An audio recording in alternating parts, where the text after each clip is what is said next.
Olá pessoal, dando continuidade à parte do curso de Fundamentos de Programação Web, mais especificamente nessa gravação eu quero discutir com vocês sobre a carreira de desenvolvimento web.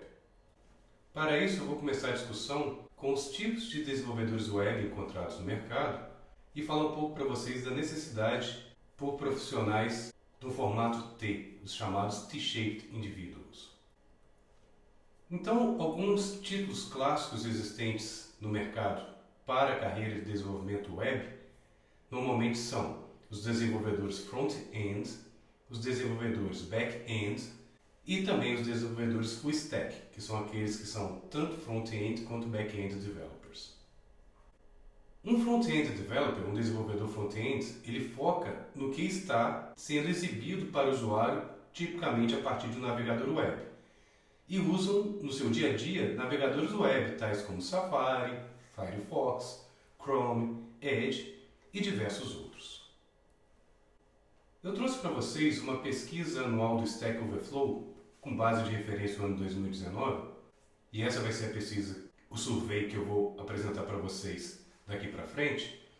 E de acordo com esse survey do Stack Overflow, 31% dos desenvolvedores nos Estados Unidos se declaram front-end developers, que lidam de certa forma com código que gerencia a interação entre o usuário e o navegador web.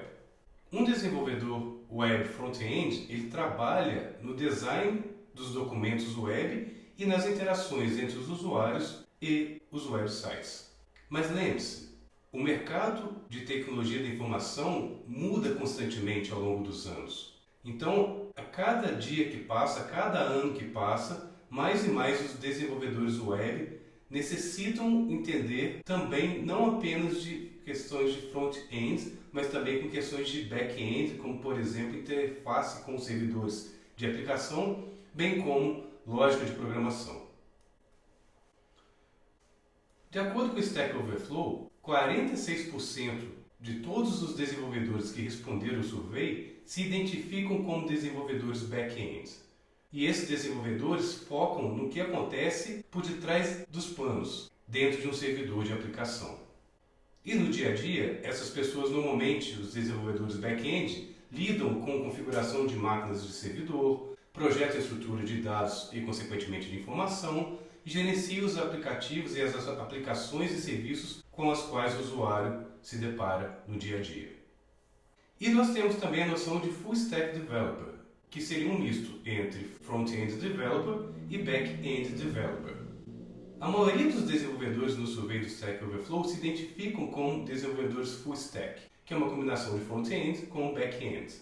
Ou, em outras palavras, são pessoas que, de certa forma, podem trabalhar tanto com desenvolvimento web com tecnologias para front-end, quanto com tecnologias para desenvolvimento web back-end.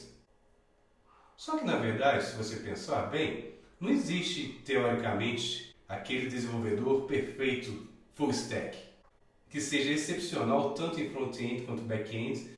Ou, em outras palavras, a noção de um desenvolvedor full stack é, de certa forma, como a noção de um unicórnio. O mercado de desenvolvimento de software tem demandado nos últimos anos por profissionais no formato T, que são conhecidos como T-shaped individuals. A ideia é que um profissional de desenvolvimento de software, além de sua especialidade, precisa também ter conhecimentos de outras tecnologias que não necessariamente estão diretamente associadas com as quais ele é especialista. Essa é uma questão importante também para aqueles profissionais que estão buscando vaga no mercado para que consiga talvez se especializar naquilo que o mercado está buscando. E no nosso caso, indivíduos T-shaped, que são indivíduos com uma especialidade, mas com conhecimento também em outras tecnologias que teoricamente ele não é especialista. Talvez este seja a razão pela qual é muito importante para os profissionais de desenvolvimento de software manter um aprendizado contínuo de novas tecnologias, tendo em vista que o mercado demanda muda constantemente. Eu quero falar um pouco com vocês também sobre a satisfação com o emprego de desenvolvimento web, de desenvolvedor web, e também a confiança que as pessoas possuem em seus gerentes, no sentido de que eles realmente conhecem aquilo que eles estão gerenciando. Dessa forma, de acordo com o Stack Overflow, cerca de 66% das pessoas que responderam o survey estão satisfeitos com a sua posição atual dentro das equipes de desenvolvimento. E que talvez seja mais interessante é que 80% das pessoas que responderam o survey acreditam que os seus respectivos chefes ou gerentes realmente sabem o que eles estão fazendo. Vou falar agora um pouco de questões mais técnicas para desenvolvimento web e conforme vocês podem ver, em 2019, o Visual Studio Code era o ambiente de desenvolvimento mais utilizado pelos desenvolvedores web. E com relação às linguagens de programação, de script e de markup, pelo 7º ano seguido, em 2019, JavaScript foi considerada a linguagem de programação mais usada. Mas lembrando que Python vem escalando essa pesquisa ao longo dos anos. E em 2019, Python havia ultrapassado em preferência de profissionais de desenvolvimento de software. Python em 2019 ultrapassou a linguagem Java. Com relação a sistemas de banco de dados, nós temos que em 2019 o MySQL era o SGBD relacional mais utilizado. Entretanto, o PostgreSQL tomou a segunda posição em 2019, ficando um pouco à frente do SQL Server. Com relação a frameworks web, o framework mais utilizado por desenvolvedores web em 2019 era o jQuery. A mensagem que eu gostaria de passar para vocês é que os desenvolvedores eles necessitam aprender a usar diferentes tipos de tecnologias, de linguagens e de ambientes de desenvolvimento. Isso é muito comum, pois no dia a dia, na prática, a partir do momento que você termina um projeto e inicia o outro, não necessariamente as tecnologias utilizadas nesses projetos são as mesmas. Eu também quero falar um pouco para vocês sobre as práticas ágeis e a contribuição dos profissionais de desenvolvimento web com projetos open source. O que é bastante interessante é que as pessoas que participaram do survey relatam que o uso de testes automatizados de unidade aumenta a satisfação com o emprego. Outro resultado interessante do Stack Overflow diz respeito à atividade de revisão de código. Cerca de 68,8% dos respondentes indicaram que enxergam valor na atividade de revisão de código. Com relação a projetos open source, cerca de 65% dos profissionais que são desenvolvedores e que responderam à pesquisa do Stack Overflow contribuem para projetos open source pelo menos uma vez ao ano. Eu vou falar um pouco agora sobre questões financeiras envolvidas na carreira de desenvolvedor web. Uma das primeiras perguntas que surgem é: quanto que eu vou ganhar de salário? Observe que a resposta vai depender de vários fatores, dentre eles o tamanho da empresa, a popularidade das linguagens ou frameworks que você sabe, os anos de experiência, dentre outros. Eu trouxe para vocês o salário médio de um desenvolvedor na área de tecnologia da informação nos Estados Unidos.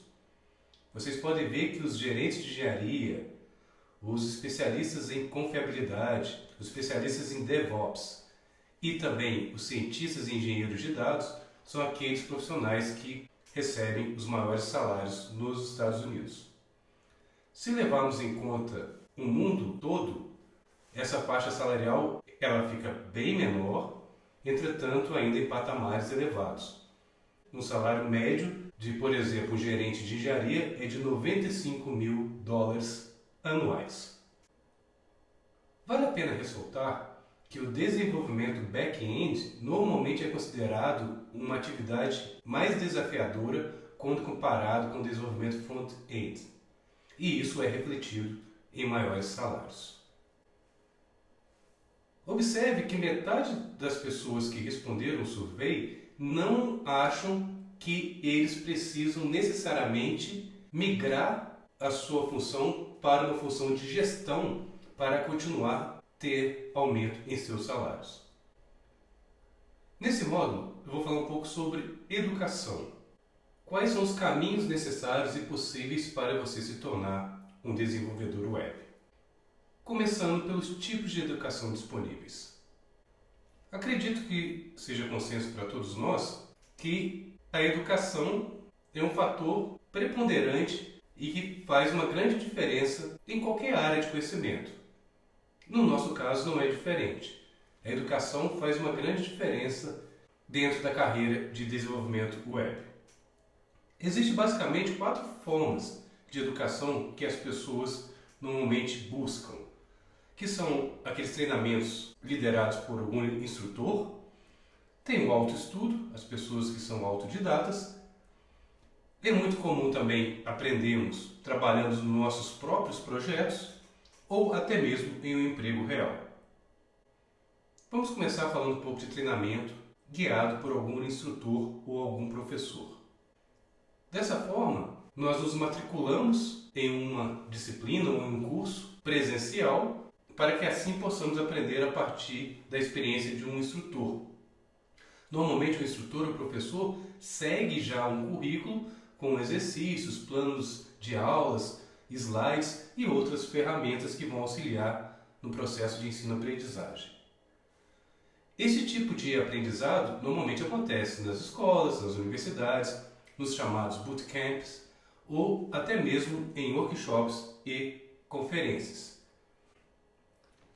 O treinamento guiado por instrutor funciona muito bem para todas aquelas pessoas que têm menos experiência e que necessitam, no decorrer do processo de ensino-aprendizagem, ficar fazendo perguntas para esclarecimentos e também precisam, de certa forma, trabalhar com outras pessoas de forma a obter um maior aprendizado. Entretanto, algumas pessoas são autodidatas, estudam por si só.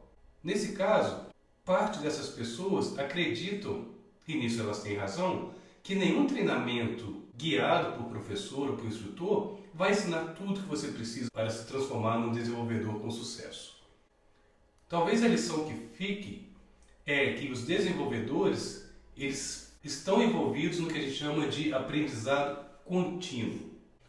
Conforme vocês podem ver aqui no slide, 86,8% das pessoas que participaram do survey indicaram que eles aprenderam sozinhos uma nova linguagem, framework ou ferramenta sem estarem matriculados em um curso formal. A sua educação inicia quando você decide se tornar um desenvolvedor web. Mas tenha em mente, nunca vai terminar. Com relação aos autodidatas, nós devemos lembrar que a indústria de software ela muda de maneira muito rápida e que nesse sentido talvez seja mais importante aprender os básicos necessários para a sua carreira de desenvolvimento e ir se adaptando ao longo do tempo à medida que o mercado vai mudando. Em vez de, por exemplo, ficar focado em aprender habilidades específicas, talvez a palavra-chave seja adaptação. Uma das maneiras mais práticas para se tornar bons desenvolvedores é aprender a ler documentação online de tecnologia, analisar código-fonte desenvolvido por outros desenvolvedores e, sempre que possível, explorar novas ideias que podem fazer com que o seu trabalho seja mais eficiente. Outra possibilidade de educação no sentido de aprendizado é a possibilidade de trabalhar em projetos. Não adianta.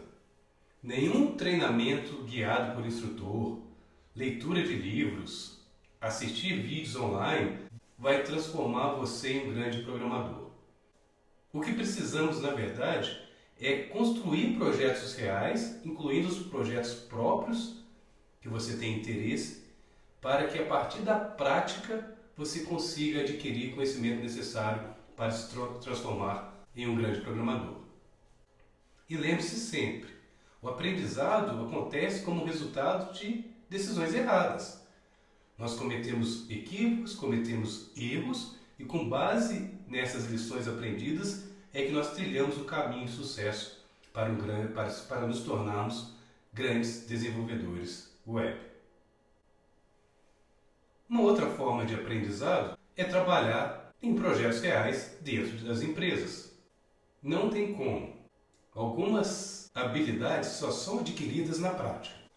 Não vai ser a partir de sala de aula, a partir de vídeos no YouTube ou estudando sozinho no livro. Algumas habilidades serão aprendidas somente no momento que vocês estiverem trabalhando numa empresa real, em um projeto real. Dessa forma, trabalhar dentro de um ambiente, de uma empresa, com desafios reais, é muito, mas muito diferente do que um ambiente em sala de aula ou projetos pessoais. A mensagem que fica é que é importante aprender como trabalhar em equipe, em times cross-funcionais, multifuncionais, onde teremos profissionais de diversas áreas de conhecimento. É mais importante aprender a trabalhar em conjunto com essa equipe, lembrando da característica T-shaped, do que trabalhar isoladamente em uma ilha, como muitas das pessoas acreditam que é uma característica de profissionais de tecnologia da informação. Vou falar um pouco sobre treinamentos com professores, com instrutores, em especial os chamados Coding Bootcamps. Então, Bootcamps talvez seja uma das formas mais rápidas para você adquirir habilidades necessárias para trabalhar na área de desenvolvimento de software web. Normalmente esses bootcamps são projetados para ensinar habilidades necessárias no mercado de trabalho dentro de um time frame condensado, ou seja, dentro de uma janela de tempo, dentro de um período curto de tempo. Por isso que esses bootcamps normalmente são full-time, presencial, dentro de uma experiência imersiva. Eu trouxe alguns exemplos para vocês, alguns links que vocês, caso tenham interesse, poderão entender um pouco mais de alguns bootcamps e talvez os melhores bootcamps presentes ao redor do mundo, aquelas escolas de referência quando falamos sobre bootcamps. O primeiro é o Switch Up, uma classificação de diversos locais que fornecem experiência de bootcamps, que vocês podem dar uma verificada. Aqui no Brasil existe essa empresa que trabalha com bootcamps em São Paulo. Vocês podem ver aqui que tem vários cursos de desenvolvimento web, tanto curso full-time quanto cursos parciais. Por exemplo, aqui nós temos um curso de full-time de desenvolvimento web de 9 semanas, ou seja, 9 semanas full-time de imersão para aprendizado da área de desenvolvimento web. E lembrando que boa parte dos bootcamps trabalham com uma carga horária de 40 horas ou mais por semana. Então não é para todos. É um trabalho árduo, mas que normalmente compensa. Tendo em vista que muitas das habilidades que são aprendidas dentro desses bootcamps, nessas imersões, são habilidades que não são lecionadas em universidades de tecnologia de informação. Habilidades como programação em pares, Test-Driven Development, integração contínua e até mesmo ferramentas que sejam na vanguarda do mercado, que normalmente não são vistas dentro de cursos universitários. Entretanto, bootcamps também possuem algumas desvantagens. A primeira delas é que normalmente não é só apenas o interesse em fazer um bootcamp, existe um processo seletivo que normalmente possui uma taxa alta de reprovações, digamos assim, de não aceite. Ou seja, nem todos os aplicantes para essas vagas em bootcamps conseguem essa vaga. Isso acontece porque os diretores desses bootcamps têm como objetivo alocar os profissionais que fizeram os seus cursos no mercado de trabalho. Para eles terem uma maior taxa de sucesso, normalmente eles escolhem aqueles estudantes que, a partir de uma análise prévia, eles identificam com maior potencial de conseguir vaga no mercado. Uma outra desvantagem é que nem todos estão preparados para, por exemplo, 10 a 12 semanas de treinamento intensivo, especialmente se você não tiver um emprego ou não tiver outra forma de patrocínio para a participação desses bootcamps. Uma outra desvantagem é que, às vezes, muito conhecimento prático sem entendimento da teoria por trás pode fazer com que você tenha pessoas muito treinadas, mas que não conseguem fazer decisões em nível estratégico talvez de enxergar a floresta a partir das árvores. Nesse sentido, cursos tradicionais, por exemplo, de ciência da computação, possuem uma vantagem enorme, pois aliam teoria necessária, modelos matemáticos necessários para a carreira de desenvolvedor de software, aliados com algumas práticas exigidas também pelo mercado. Observem também que apenas 50% dos formandos em um nível superior conseguem empregos ou trabalham em empregos que estão relacionados com a sua formação na universidade. Desses 50%, 30% dessas pessoas nunca trabalham em empregos diretamente associados com a sua formação. A mensagem que fica é: talvez para fazer um bootcamp, participar de um bootcamp, seja talvez você refletir se realmente aquilo é a carreira que você gostaria de seguir no futuro. Eu digo isso em especial pelo fato de bootcamps não serem para qualquer pessoa, no sentido que são muito caros. Possui altas taxas de matrículas para que você possa participar de uma imersão como essa. Algumas delas, para vocês terem noção, custam mais de $10.000 por 3 semanas de imersão. É o valor que você teria que pagar para participar de um bootcamp. E lembrando que mesmo assim, às vezes você não é selecionado, pois os diretores desses bootcamps estão interessados na alocação sua no mercado. E por isso, eles filtram os candidatos que eles acreditam com maior potencial. A maioria das pessoas que fazem bootcamp, essa imersão, já são pessoas com formação em nível universitário. Ou em outras palavras, a maioria dos estudantes já estão preparados para esse tipo de treinamento intensivo que é necessário em bootcamp. Bootcamps podem ser ótimos se você está certo que a carreira de desenvolvedor web é realmente aquilo para você no futuro. Lembrando sempre, comprometer com o programa de imersão e os desafios financeiros para você poder participar de bootcamp faz com que nem todos tenham essa oportunidade. Vamos falar um pouco agora de educação tradicional com professores. Então, só lembrando, que a educação em nível universitário ela é importante parte de muitas carreiras, mas nem todo mundo se dá bem, diremos assim, com o ambiente tradicional presente nas universidades e nas faculdades.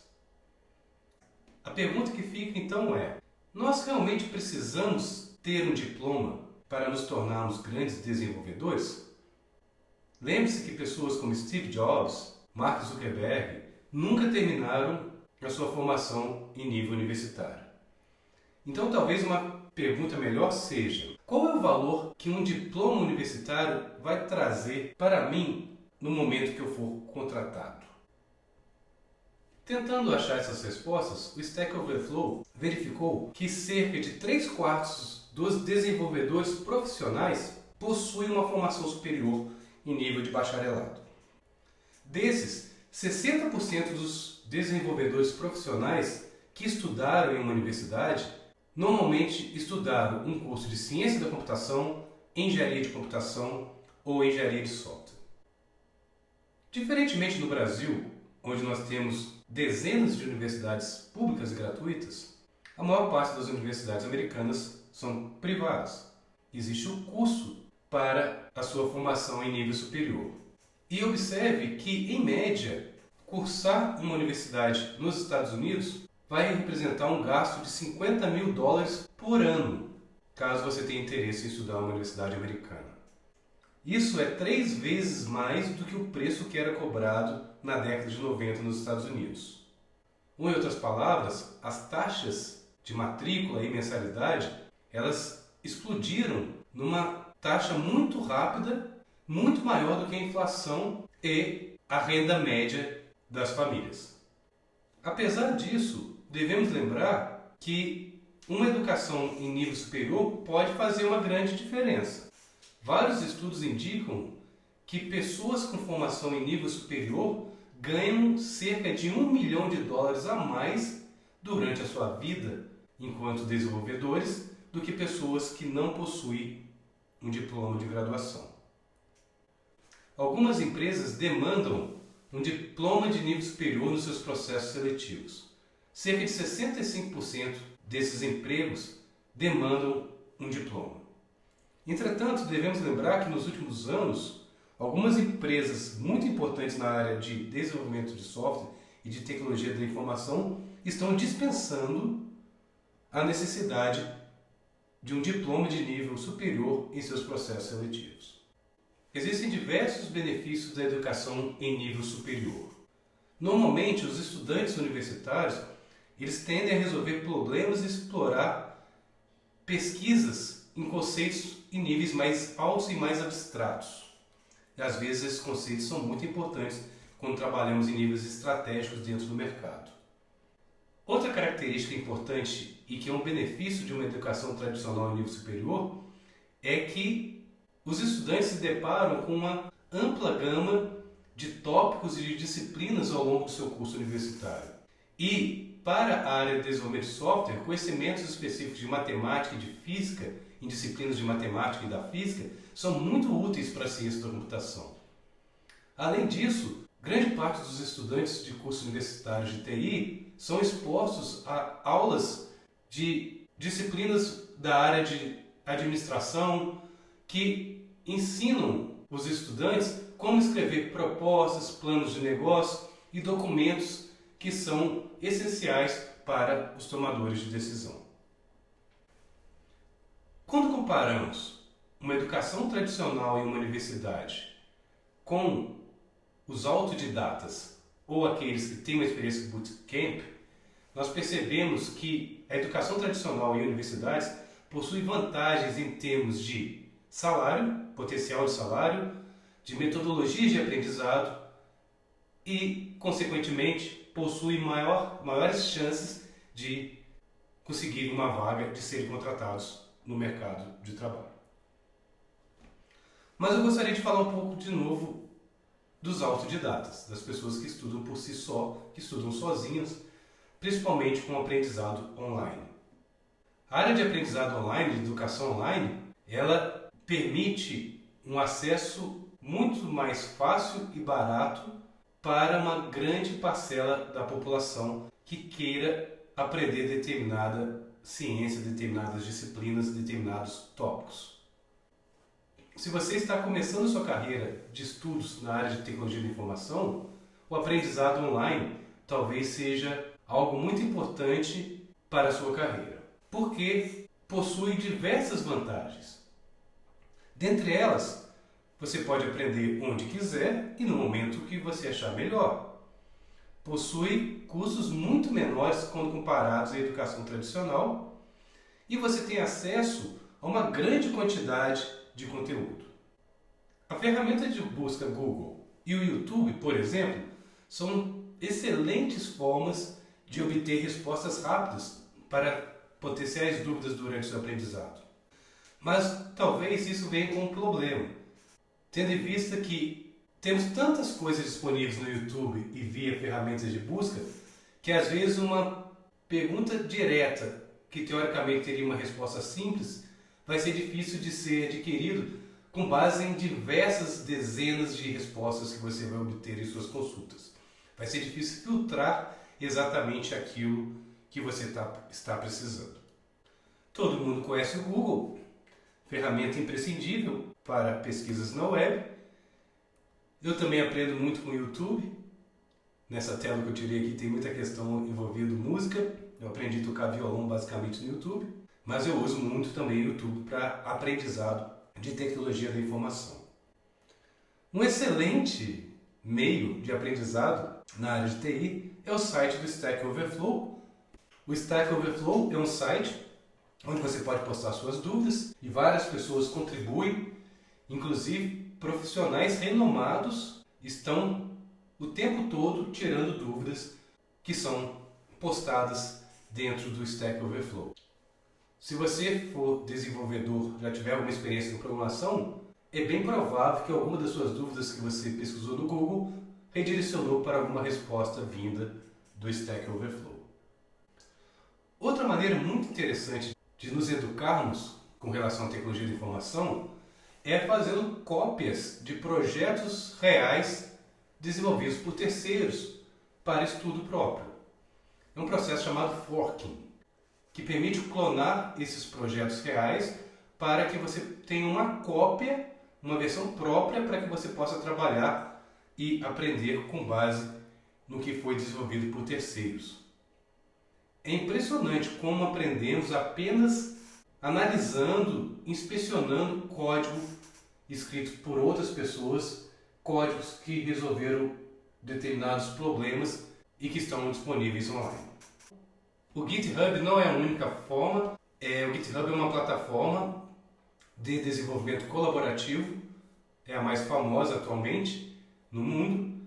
Caso você tenha interesse em ter acesso a projetos de terceiros, muitos deles gratuitos e disponíveis online, basta vocês criarem uma conta no GitHub para poder fazer o fork dos seus projetos. Mas lembrando, existem outras plataformas colaborativas também, como por exemplo o Bitbucket. Eu adoro os chamados MOOCs, que são esses cursos online que são lecionados para milhares e milhares de pessoas. Dentre eles, os mais famosos, o Coursera, o MIT OpenCourseWare, o Udemy, edX, são aqueles que se destacam. O Coursera, talvez o mais famoso deles, possui uma série de cursos em diversas áreas de conhecimento, gratuitos, alguns pagos, que vocês podem matricular para obter o aprendizado necessário. Eu gosto muito também do MIT OpenCourseWare. Eu lembro muito de um curso que eu fiz há alguns anos sobre Lean Engineering dentro do MIT OpenCourseWare. Recomendo demais. No Brasil é muito conhecido o Udemy, essa plataforma de aprendizado online, com cursos normalmente sendo vendidos a valores justos. Talvez seja uma forma não tão cara de obter um determinado conhecimento, mas lembrando que outros MOOCs permitem você fazer curso também de forma gratuita. E temos também o edX, que é uma plataforma muito famosa. Muitos cursos aqui são pagos, inclusive muito caros, mas também compensa dar uma analisada. Eu quero falar um pouquinho agora sobre alguns caminhos de aprendizado para se tornar um desenvolvedor web. Existe uma linguagem que unifica, diremos assim, todos os tipos de desenvolvedores web, sejam eles front-end, back-end ou full stack. Essa linguagem é a linguagem de marcação chamada HTML. HTML seria a linguagem base para qualquer desenvolvedor web. A partir desse conhecimento, existem alguns caminhos de aprendizados típicos para cada um dos tipos de desenvolvedores. Por exemplo, desenvolvedores front-end normalmente aprendem HTML, na sequência CSS e depois JavaScript. Uma vez que eles têm esse conhecimento, é muito comum para esses desenvolvedores front-end também conhecerem algum tipo de sistema de gestão de conteúdo, são os chamados CMS, como por exemplo WordPress ou Drupal. E por fim, dentro de um caminho de aprendizado para desenvolvedores front-end, existem as bibliotecas e frameworks que fazem parte do dia a dia dos desenvolvedores. Dentre elas, jQuery, Bootstrap, Angular, React.js, Vue.js e assim sucessivamente. Quando falamos de desenvolvimento back-end, muitos dos conceitos, dos padrões arquiteturais necessários para um desenvolvedor back-end são independentes de tecnologia. Porém, apesar disso, o caminho de aprendizado para os desenvolvedores back-end normalmente depende de uma linguagem inicial à escolha do desenvolvedor. Eu trouxe aqui para vocês algumas possibilidades, são apenas diretrizes, não necessariamente as coisas são feitas nesta ordem. Mas se você quiser ser um desenvolvedor back-end, conforme eu falei, embora os padrões arquiteturais normalmente sejam independentes de uma tecnologia específica, a escolha de uma tecnologia vai meio que trilhar o caminho necessário para o seu aprendizado. Por exemplo, se você optar por trabalhar com Java, normalmente você vai saber HTML, que é a linguagem universal para os desenvolvedores. Na sequência você aprende Java Standard Edition. depois migra para o Jakarta E, que é o antigo Java E, que é a versão da plataforma Java para desenvolvimento de aplicações web corporativas, e normalmente começa a aprender alguns frameworks, como por exemplo Spring Boot. E claro, eu coloquei para todos também um conhecimento de WordPress, que é um sistema de gestão de conteúdo muito utilizado no mercado para desenvolvimento de aplicações web. Mas observe que eu peguei, por exemplo, apenas um caminho de aprendizado para quem quer trabalhar com Java. Por exemplo, se vocês optam por PHP, vocês vão ter que saber HTML e normalmente na sequência de aprendizado vocês aprendem a linguagem PHP. Depois que vocês aprendem a PHP, vocês normalmente escolhem o framework MVC para trabalhar com PHP. Talvez o Laravel seja o framework mais utilizado no momento na comunidade PHP. Se você é do mundo JavaScript, normalmente você começa com HTML, passa a estudar JavaScript e depois normalmente migra para o JavaScript do lado do servidor, que é a tecnologia Node.js. E pode inclusive estudar um framework MVC, como por exemplo Express.js, que permite você desenvolver aplicações back-end com a linguagem JavaScript utilizando o framework MVC, aumentando a sua produtividade. De maneira geral, as pessoas que trabalham com desenvolvimento back-end precisam saber pelo menos alguma linguagem estruturada para manipulação de banco de dados, como por exemplo SQL, precisam saber sobre NoSQL, ou seja, alguma linguagem para manipulação de bancos de dados não estruturados, e normalmente o desenvolvedor back-end também trabalha com alguma linguagem que faz geração dinâmica de conteúdo a ser exibido por navegadores web. Normalmente, essas linguagens back-end, elas fazem consultas a um banco de dados e a resposta a essas consultas é incorporada em um template, produzindo assim a página final que será entregue para o navegador web para a renderização. Vale destacar também que o sistema de gerenciador de conteúdo chamado WordPress é tão popular no mundo, que qualquer desenvolvedor web precisa conhecer um pouco do WordPress. Para vocês terem uma noção, o WordPress ele está presente em 35% de todos os websites presentes na web no mundo. Então, eu acho que não preciso enfatizar que pelo menos instalar e configurar o WordPress é uma das tarefas que todo desenvolvedor web deve conhecer. Existem inclusive empresas que têm todo o seu modelo de negócio construído em cima de uma pilha de tecnologias baseada em WordPress. Resumindo, qual é o caminho típico então para um desenvolvedor full stack? Nós falamos do caminho para o front-end developer e para o back-end developer. E se você quiser ser um full stack? Basicamente é a união dos caminhos necessários para se tornar um front-end e um back-end. A mensagem que fica é: desenvolvimento web é uma carreira sem fim. Demanda estudo e aprendizado contínuo por parte das pessoas que estão interessados em seguir essa carreira. Para concluir, apenas gostaria de colocar aqui para vocês a referência. Toda essa gravação foi feita com base no survey do Stack Overflow do ano de 2019 e que é disponível nesse link.